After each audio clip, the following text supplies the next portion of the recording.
chances are you're familiar with the continuous improvement model, total quality management, lean management, Six Sigma, Kaizen. Continuous improvement is an ongoing effort to improve elements of an organization. Continuous improvement maintains that a steady stream of improvements, diligently executed, will have transformational results. And while CI is most commonly used in the business world, have you ever thought about integrating a similar mindset into your personal life? This month, our episodes center around one common theme: question everything. In this podcast, we will discuss the mindset behind why we are content with our status quo and explore what can be gained by maintaining a mindset of continuous improvement. No matter how good you are at something, is there room for improvement? Chances are there is. After all, even Michael Phelps takes swim lessons.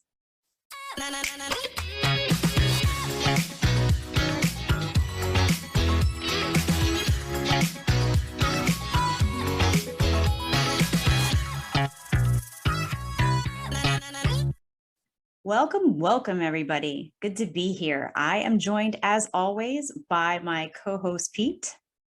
Hello, everyone. Hello, Melissa. I look forward to discussing this idea of continuously making ourselves better. Wonderful. Well, I'm happy to explore this topic as we kick off the month, where we encourage everyone to question everything. And we are going to start off at the top with robust discussion on why we should begin questioning ourselves, what we do, what we believe, the routines we find ourselves carrying out. Oh, absolutely. We're going to do our best 2-year-old impersonation and just be like, why? The old why rabbit hole. So that would be the red pill, folks. So since I'm the one, I had to look that up, by the way. I know that it's a reference to a movie, but I was like, red pill, blue pill. So there you go. People are like, okay, not inviting her to trivia night. All good. I'm really good on other topics, folks. So since I'm the one who introduced this topic today, I thought that maybe we would start off by talking about why businesses use continuous improvement. What are the advantages of doing this? Why don't they just rest on their laurels? Well, I mean, the easy answer there is money, right? And companies are constantly questioning themselves because they're in the business of maximizing their profits. They absolutely are. And the way I like to frame it is that businesses, organizations, affiliations want to be successful. And most definitely, the financial health of an organization is going to be a really good indicator of whether a company is successful or not, for sure. Right. And a company that's focused on continuous improvement is always innovating. They're always trying to find a way to bring their product or service to you in a way that's cheaper or faster or of a higher quality. And that's where we get, that's why I think I said profit, you say success. I think they're synonymous. They're inseparable, actually. Well, Pete, I know you're a big fan, aficionado, if you will, of Kaizen, or at least you know a lot about it. So did you want to talk about that? Because I know that you definitely, this is like a little bit of your area of expertise. Yeah, well, you mentioned the Kaizen in the intro, and that comes from from Toyota in Japan. They championed this sort of continuous improvement mindset in the business world, and that's kind of been adopted by all workplaces, at least in their stated intentions. Right, staying as I already said, staying competitive necessitates that we're constantly looking for ways to improve our product while simultaneously cutting costs. The preservation of our resources should be top of everyone's mind. Well, because resources are finite, I mean, they cap out at a certain amount. So either we control them or they're going to control us. Right, absolutely. And what happens too often, and the reason I think that we don't pursue continuous improvement as much as we should in our personal lives, is that we get to a point where we're comfortable, where we're satisfied with where we are and what we're doing in our routine, and it keeps us from pushing for better. I believe that it's like safe, it's less work, right? So I think this is going to come off harsh, but Pete's like, what's new, Melissa? I think that that comfortable is a nice way of framing complacent. I really think it's complacency. I don't think that's harsh at all. I think those two words are interchangeable, actually. Mhm. I think self-improvement begins with self-examination. And that's not something many people are comfortable doing. They don't want to examine themselves in a critical way. Especially to your point, if you're talking about it being a journey and not a destination, you have to be looking in that mirror constantly and not in a like, I'm so pretty, I'm so pretty. Like it's not a one and done thing. So that's difficult for people to do. It would be hard for me to do as well. Sure. I mean, it is, that's exactly right. Is as we go through life, we're going to face different situations and different challenges, and they're going to generate different feelings in us. And given our, whatever happens to be going on with us at that time, it's always going to be just a little bit different. And we constantly got to be looking at how we're reacting and how we're responding to situations to put us in the best possible position. So it's important that we're constantly checking in with ourselves and constantly questioning everything about the way we do things. I love that. That was great. Constantly checking in with ourselves. That's neat too, right? I'm just doing a little check-in with myself, right? See how things are going. Where I was going with this is that I think that we get so used to marking achievements or like periods of opportunity to achieve by milestones that have been socially constructed for us. Mm-hmm. Like we have to do such and such by the age of 18 or now I've graduated college, now I've gotten married, I have a birth of a child, I got the white picket fence, or like where we're at in our career trajectory. Oh, I made partner at the firm. Oh, I've retired. Like there are these milestones that we're like, I made it to that. I've slid into first or home. I guess why would you I mean, you can slide into first. If you laid down a bunt, sure, you would, but I don't think that's what's going to help you. Right. You're I actually know baseball. That's what's situational. Yeah. About this. Yeah. You slide into home plate and you're like, look, I'm done. I did my best. Right. We wipe off our hands and like we go sit in the dugout. Right. We reach one of these milestones, these things that you pointed out, whether they be based on age or achievement or whatever, and we feel like we've made it. So we lose sight that the journey is going to continue. The story's not over. Right. And I can tell you, this does not come naturally to me because I'm a very task-oriented person. And I'm very much like, I'm working towards a milestone. But yeah, I got to remember this checking in with myself idea that you brought up. I think it's great. Well, and I know that you are task-oriented, but you seem to always have the task laid out in a way that you're always trying new things and always working toward some end state off in the future that all your things dovetail together. So I don't think you have much to worry about. Oh, well, that was kind. That was very nice. Thank you. But we also have to remember that our brains are hardwired to keep us safe, right? We had discussed previously about the fear of failure or the fear of what other people think can compel us to be complacent, comfortable, bored, stagnant. You choose your word there. I think we had an episode on this, right? This is season 1. This is like risky business. Yes, that's right. That's right. Episode 115. I was like, I don't even need to see the episode. I know you have them indexed mentally. You're going to pull it out. Yeah. Yeah, we definitely talked about that. So if you haven't listened to that, significant others, you might want to. That's right. You might want to go back to season 1. Yes. Yeah. Loop back around and listen to, and even if you had, loop back and listen to it again. It can't hurt. But those fears are powerful forces that can produce limiting beliefs, thoughts, feelings, behaviors in us that we almost handicap ourselves when we have them, right? That fear holds us back from being able to achieve what we are capable of. I agree with you. I feel like this is the prime time to plug Albert Bandura, the social cognitive psychologist. And I would argue that it's always a good time to plug Albert Bandura. So Albert Bandura, if you're listening, Albert Bandura, if you're still alive, actually, I don't know. Yeah. I'm not sure either, to be honest with you. I feel like this is that, there used to be a morning show I listened to on the radio growing up that was like Canadian or Dead. And since Albert Bandura is Canadian American, I'm like, I couldn't tell you at this point. I'm going to go with Canadian, but You would Yeah. lose that game. Yeah. Yeah. Well, so Bandura is all about self-efficacy. So that is the having confidence in your ability to develop strategies and complete tasks necessary to succeed in various endeavors. Being like, yeah, like I'm the captain of my own ship. Like if I want to change something, I can totally change something. So it makes sense, right? High self-efficacy is good because Mhm. unless we truly believe we can produce the result we want, we're going to have very little incentive to try stuff in the first place. We're not going to want to try to even face a challenge. And there have been, a gabillion, I'm rounding up here, Right. studies, right, within the last few decades that have proven that this high self-efficacy definitely has a positive effect in many arenas of our lives, like salary, job satisfaction, career success, relationship success. Yeah, and that comes into play really when we identify what we want to accomplish, when we're setting goals for ourselves, or habits that we want to change.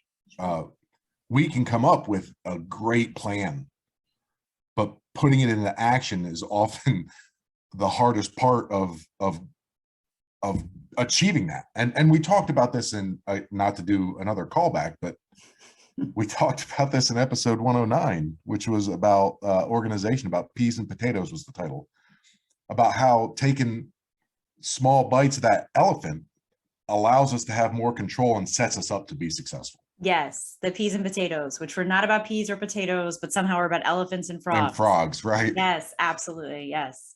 And you and I know, have talked briefly about how positive self-talk in the realm of sports, that thinking that I have the power to do something that it sits within my capabilities is like actually translates to the scoreboard. Right. Yeah, we certainly have. And that's, I came across a study that was done at the University of Thessaly in Greece around water polo players and how their self-talk affected their ability in throwing distance and accuracy. Throwing that ball for distance and Yeah. accuracy. Right. Yeah. Water polo, which, yeah. So the players using motivational self-talk significantly improved at both tasks versus the control. Okay. So it showed that motivational self-talk increased both their self-efficacy and their performance. So it's almost like this self-perpetuating cycle. Like if I think I can, I can, and then my can encourages me thinking that I can. Right. That's correct. Right. It's right. It becomes a positive feedback loop. Yeah. I was like, am I going to need to bust out the whiteboard? I was like, follow me here. We will now have Pete explain a very complicated visual. Prepare thyself. Yes. That's right. Give me a diagram. Yes. There we go. Pete's like, last season, Pete's like, why do I always have to explain these diagrams? Like, just how the cookie crumbles, man. I don't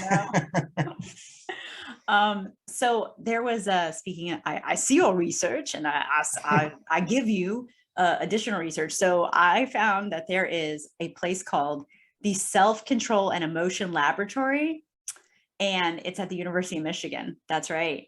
And the director there, he has a name, Ethan Cross, and he has found that people who speak to themselves as another person, like what I mean by that is like saying, like I would say my own name, or I would use the pronoun you. So in the third person. Right. Yes. Mm-hmm. Actually, yes, like if I'm referring to myself as Melissa, right? Yes. Or pronoun you, then I'm going to perform better in stressful situations than people who use first person I.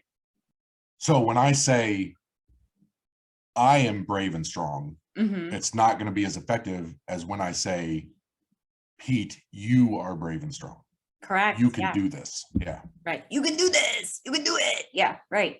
Yeah. According to Cross, when people think of themselves as another person, it allows them objectivity, right? They create a distance, because think about how often we are to jump in to help other people solve their problems. We're like, oh man, here's what you do, blah, blah, blah. Well, doing that creates distance between self and other. It creates that gap. And then we are then able to, right, have that distance that we need in order to give great, amazing advice work. I'll tell you that I actually make a habit of writing a note on my bathroom mirror to remind myself good things.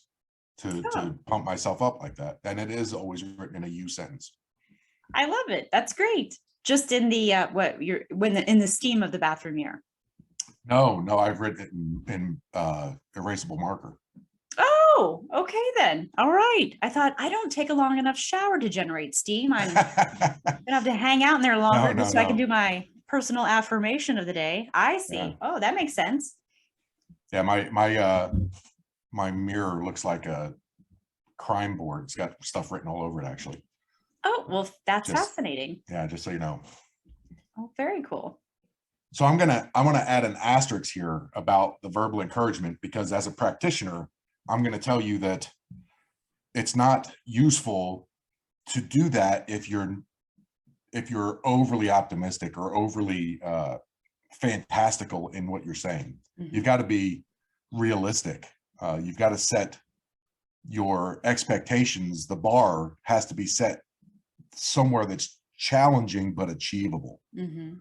Uh, if you're telling yourself that you can fly, it's no amount of positive self-talk is going to make that possible. And how do you know? I just want to say, ye of little doubt. Just kidding. I mean, I'm going to try it You're trying to now. get me to jump off a building, aren't you?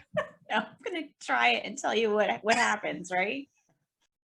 No, right. I'd be curious to see. Actually, I wouldn't want to see what would happen if you tried that. I would not. That's not something I'd want to see.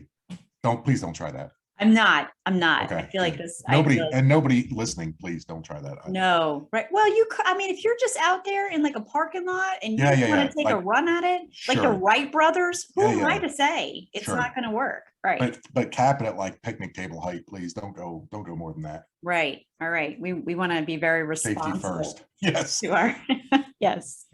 All right. So let's talk about the value prop behind why we want to not be satisfied with our current state. Because as we've Mhm. already said, it's very comfy to be complacent or comfortable or however. It's a lot of similarly sounding words in Yes, this discussion. absolutely. Yes. So I ran across a book. It is called Beginners, the Joy and Transformative Power of Lifelong Learning. Mm. A man named Tom Vanderbilt wrote it, and he Mhm. argues that learning new skills is vital to keeping our brain flexible.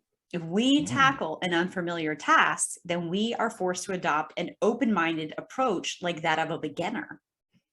But don't don't let having to be open-minded like a beginner dissuade you from what he's trying to express here. Mm. I know for a lot of people, taking on that beginner role is not something that they relish, right? Mhm. They either think that they're too old to learn new things, or they're just not comfortable. I know that I personally like to be good at things, and it's hard sometimes for me to be a beginner and Mhm. not be good. But the research shows that people who are intellectually curious, creative, imaginative, they tend to score higher on being open-minded, Mhm. and those people notice more things about the world around them, right? Oh, The people that are more mentally rigid are more focused on whatever's in front of them, and not being open-minded, not being open to seeing what's around them. mhm. So as you experience more things, and that this is maybe the how I should have summarized it to begin. As you experience more things, you're more apt to see that there are more things to experience. So you're saying like being open-minded has like almost an exponential return. The attitude begets this attitude. Correct. That's exactly right. These are highly perceptive people because they're always on the lookout for what the world has to offer. So another benefit of being open-minded is the ability to process more complex emotions. The way that this works is when you've got that mental flexibility, you're capable of processing deeper emotions, and you can even process conflicting emotions simultaneously. Oh, interesting. That's fascinating at the same time. Yeah, that really is the mark of an advanced mind, I think, to be able to hold two things that are seemingly in conflict with one another at the same time. To go back to what you said before about how, sometimes we don't want to we're like, I've already done all these things. Like I'm in my 12th year of college. I've raised 3 children. I've done this. I'm the owner of this. People don't want to do that whole going back to the start, that Mhm. beginner's attitude. But I Right. also want to say that taking the time to stick with something until you reach mastery level can also have a benefit.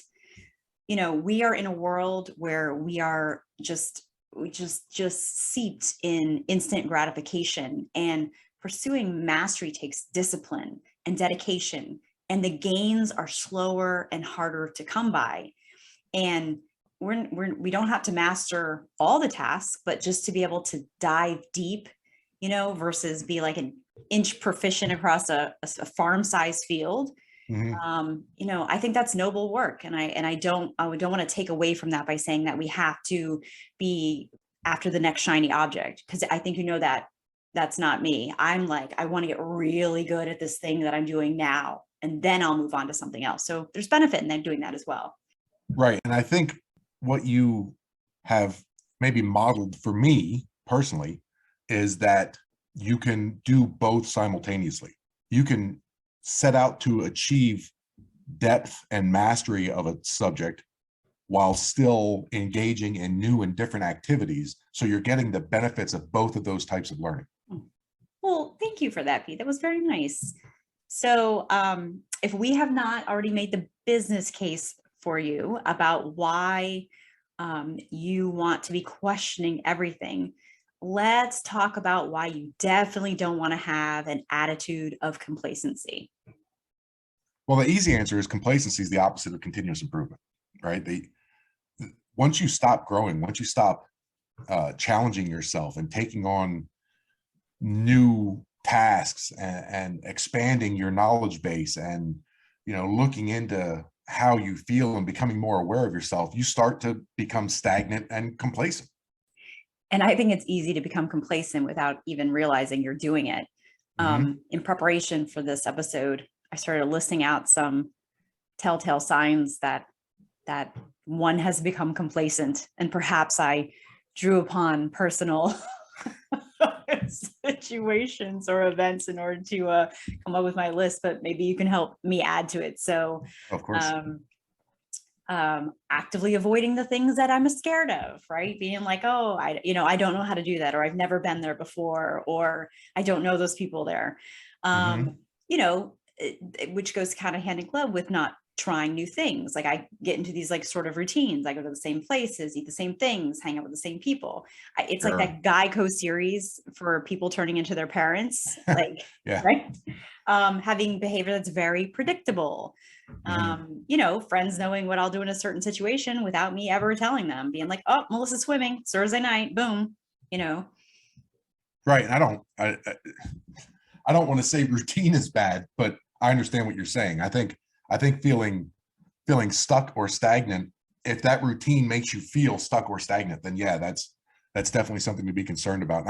I think I'd like to add, we talked about checking in with yourself, not reflecting on your progress Mm-hmm. in things, and not assessing where you could be doing better. Mm-hmm. I think those are indicators of that. I think avoiding being accountable to other people who will hold you accountable, not sharing things that you're doing with them because you know that they'll push you more than you maybe want to be pushed. Right. That could be an indication of that. And comparing yourself to other people, not setting, I don't know how to phrase this exactly right, but not comparing yourself to people who are aspirational. Okay. Right. You set the bar a little lower so you can be like, I'm not as bad as Bob. Right. That's exactly right. Yeah, I hate that one. That makes me crazy because I always, as I like to say, we don't measure ourselves from the bottom, we measure ourselves from the top. Yeah, no, So, right. that's exactly right. That's that right. And that captures what I'm trying to say. Right. Exactly. Some other things, not being excited anymore by small wins. We talk about having incremental progress. If you're so focused on the end state that you can't celebrate those little wins anymore, you probably need to take a look at where you're at. I think on that one too, I don't even, I definitely, if you're not being excited about the small ones, but you might not even be noticing them. Oh yeah. Yeah, And for sure. I think about this, like I'm constantly trying to be like in the audience on the balcony, in the audience on the balcony, and jockeying back and forth gives me different levels of altitude that I can kind of look at the scene at. Hmm. If I can't look at the small wins if I'm in the balcony. That's my Right. strategy level. I got to be like in the orchestra pit in order to be like, oh, small win, cool, go me. Yeah. Right. Right. Right. Yeah. Thinking that you know it all, I think that's such a bad mindset to have in any context. Oh, Um, absolutely. Where people are like, I already have my college degree, I'm good, and I'm like, I'm right. sorry, what? Or I know how to do this. Things you You don't want to hear from your physician. yeah. You're No, like, hasn't I'm medicine changed in the last decade? right.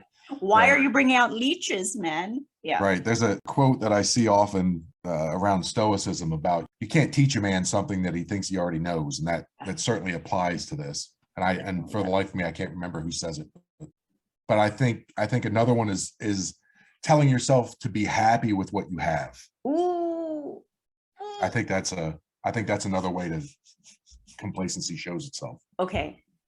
Okay, I'm gonna take that little offering you gave me and I'm gonna Hmm. grab it. I'm gonna run like I'm trying to put out a fire and I have the hose, right? I'm just like, oh, okay, all right. So I want to talk about this for a second because I think it's applicable Uh-huh. and I I just need to get this out there. And Okay. now's my time. Okay.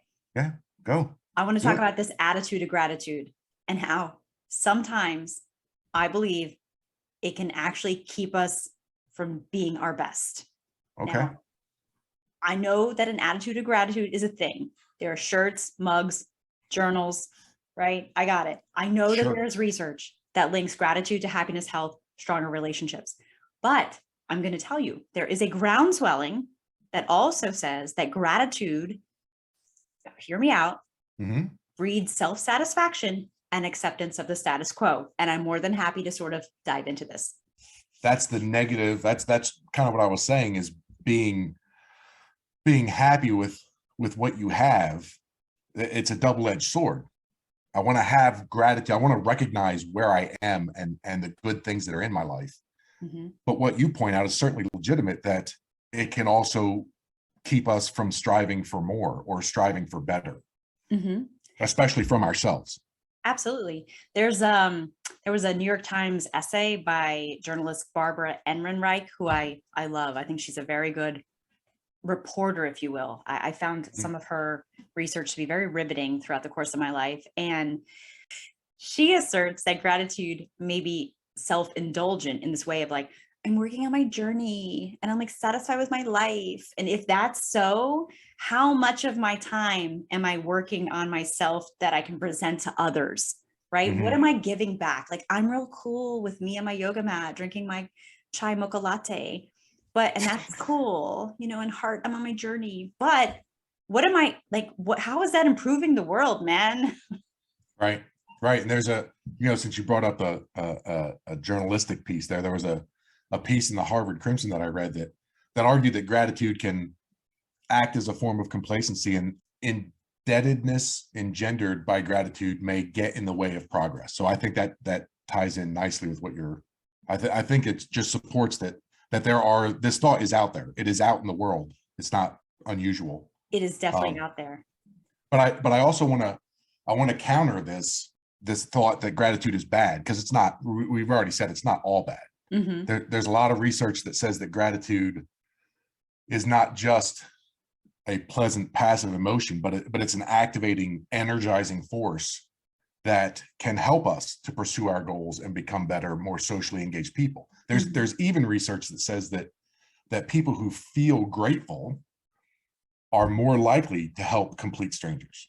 Right? The study suggests that feeling grateful not only prompts people to want to pay the person that they're grateful to back, Mm-hmm. but they also want to pay that forward by helping others. So the gratitude can motivate us to improve not only our own lot in life, but also the circumstances of those around us. I totally believe yes. Yes, 100%. And since the goal of the podcast this month is to question everything, I'm just saying it's worth doing some soul searching to see what gratitude is doing for you in your life and what is that you're doing with that attitude of gratitude.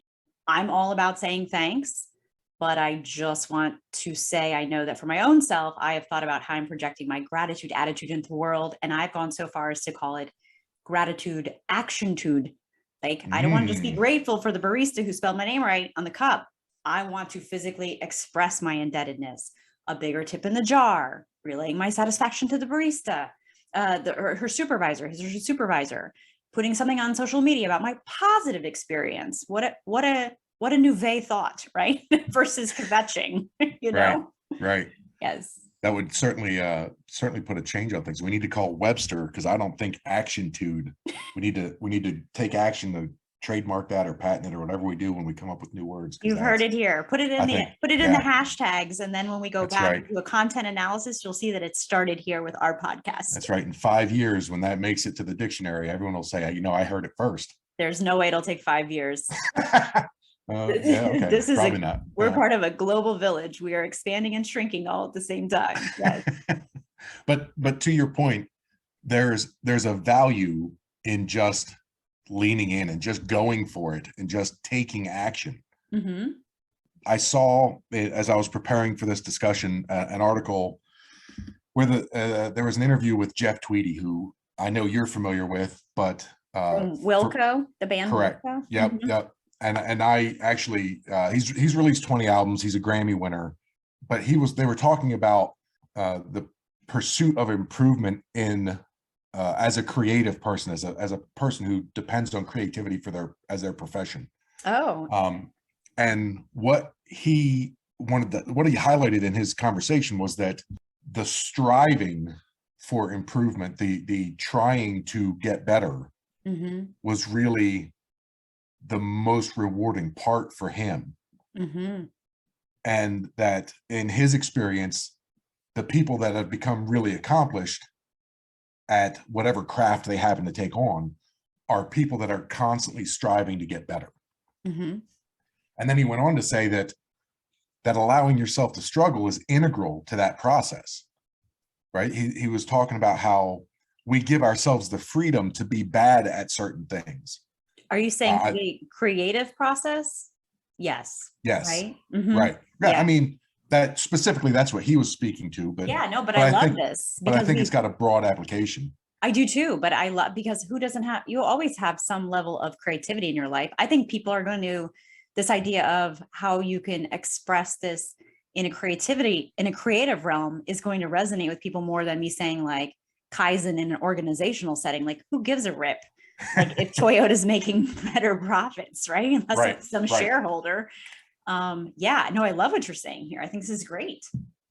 He went on to say that we allow ourselves to be bad at certain things, and I think, personally, I think of something like golf or some other sport that you play recreationally, and you're just okay not being great at because it's fun or it's something that you do with your friends, so you're getting that social aspect from it, but we don't give ourselves that same latitude in other arenas.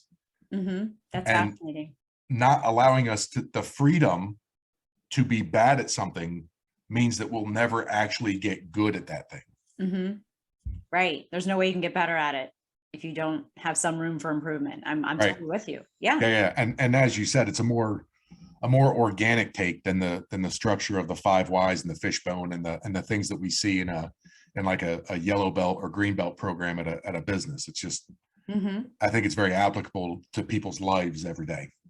I'm with you. I don't think we need to be wed to the 5 whys to move the needle. Like, Mhm. tapping into our own creativity is helpful in so many ways, personally and professionally. And if we just see it, like, I was going through, as you were saying that, all the things that I like to do in my life, just because I like to do them. Like, Mhm. I took up violin way late in life. I didn't even read music when I took up violin. And that's not the place to start, by the way. But anyways, but I just enjoy it, right? And people are like, well, what are you going to do with it? And I'm like, well, I'm not trying out for the Philharmonic. Like, I just enjoy it. Like, and people are like, huh, like, you Right. just enjoy it? And I'm like, Right. yeah. And then, like, if there's gains to be made, cool, which God knows there are, but I'm just saying, yeah, this, But yeah, mhm. but to piggyback on that a little bit, to piggyback on your experience, I think that says a lot about, all these people that are questioning why you're doing this. They're the type of people that are focused on the end state versus the destination or the journey. Mhm. right? They're all wondering what your end game is, and you're just like, I just want to get better at this. Right. Yes. I've been, So yeah. those are the people that need to like tweak their thinking a little bit, and instead of saying, well, why would you do that? Maybe say, that's so cool. I wonder what I can do. Mhm. That's that interesting and challenging. And just to be clear, I'm one of those people who sort of needs to be checked on this. Um, I just had a recent conversation not that long ago with a friend who expressed an interest in a new pastime. And I was like, oh, here's what you could do with that. And I was reminded very quickly that not every pastime needs to be monetized. It doesn't need Mhm, to like lead to something bigger. And like, mhm, here's how you can turn that into a part-time job. right. Yeah, so that was great. Yeah. Which is, I see, this is an area of where I need to do a self-check and be like, you know what you're used to doing, Melissa? Yeah. So I'm going to work on this as part of my continuous improvement path. Yeah, that sounds like we're, if we help no one else, at least we're helping you in this conversation. And that, folks, is why we started the podcast. Because even with a copay, counseling was $40 a session. All right. That's good. So That's why a don't good we price. why don't we talk about how we go about sort of cultivating a continuous improvement mindset? We already talked about self-check, Mhm. but what you've just encouraged me, even though you may not even realize it, to I'm going to frame it as celebrate failures, because failures provide us great feedback, right? Mhm. They provide an opportunity to improve the standards and the processes that I have in place.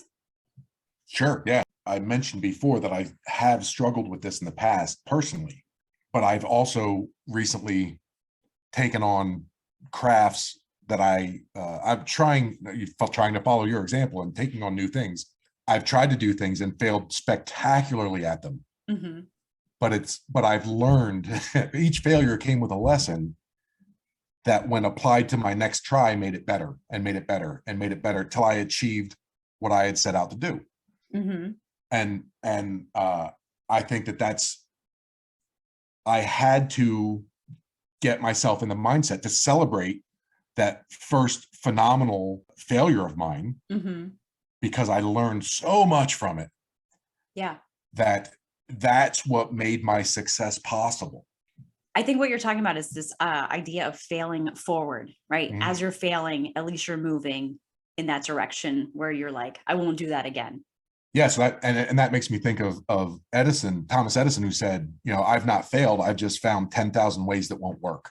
Exactly. That like summarizes that whole thing I was expressing. I think being curious is another way to make sure that we're staying in and cultivating that continuous improvement mindset.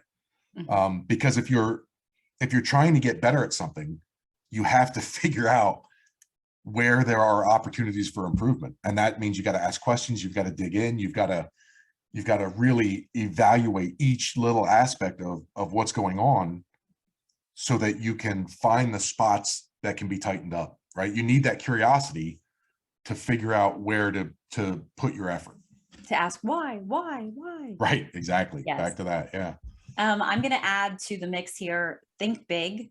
Hmm. Um, I think thinking big is definitely a part of a culture of continuous improvement, and you're pushing yourself to grow beyond a state which you can currently imagine. And although it is just coffee cup wisdom, that old adage about shoot for the moon, because if you miss it, you'll land among the stars, is not that far off. Hmm. And I'm going to couple it with be patient, because as we've said ad nauseum, it's a journey, not a destination. And Right. it's really just about the day to day, right? Improving day to day incrementally to just be a better us today than we were yesterday. Right. Right. That the continuous improvement mindset, right? It's got to be focused on getting away from results-based thinking and into the focus on incremental progress, like we've said before. Mhm. We need to accept that while perfection is aspirational, it isn't achievable. Mhm. We're going to have setbacks. We're human. We're going to fail. No one's ever achieved without failure in their life. It's Sure. just not something that happens. So can I add in a little thing here? You talk about incremental progress and about like Yeah. not like achieving goals, but what it could simply be is is setting just smaller micro goals, right? Right. Because I'm very goal oriented. Mhm. And if I just thought about something in broke it down into more micro pieces where I'm like, oh, I did that 1 second faster, or, I improved upon that in just a little bit. Like, I am really going back to what you said earlier about celebrating those small wins. Sure. Yeah. But I Mhm. No, yeah, still yeah, have the yeah. goal I'm so wed to. Like, it's like my whoopee, Sure. Yeah. And you can have both, right? Mhm. You can say, I want to run a 4-minute mile, and your current state is you can't get lower than a 10. And maybe tomorrow you run a 9:30 and you're still not at 4, but let's celebrate the fact that you just took 30 seconds off your time. Right. And by the Right. end of the week, I'm going to put my pullover in your car door and have you take off as fast as you can. And I will have run my 4-minute mile. So yay. Yes. Partner assisted. Yeah. Awesome. Well, I think this is a great cap to this conversation. Well, thank you. That's very nice of you to say. Do you want to, in that case, do you want to send us out? Sure. So as always, Pete and I would love to continue this discussion with you on all of our social media fronts. We would love for you to share your experience with continuous improvement at your work or in your personal life, more specifically. Honestly, we'd love to hear about those small gains. Yeah, for sure. Tell us how often you try to tackle new things. Do you set goals that focus on incremental progress, or are you focused on reaching a destination? Reach out and share with us. You can find us on Twitter and the Insta at ThinkSigPod, and on Facebook and LinkedIn by searching for Think Significantly. If you enjoyed our conversation, please invite your curious friends to listen. Melissa and I will be back next week to explore another way that we can question everything. And until then, we encourage everyone to think significantly about the world around you.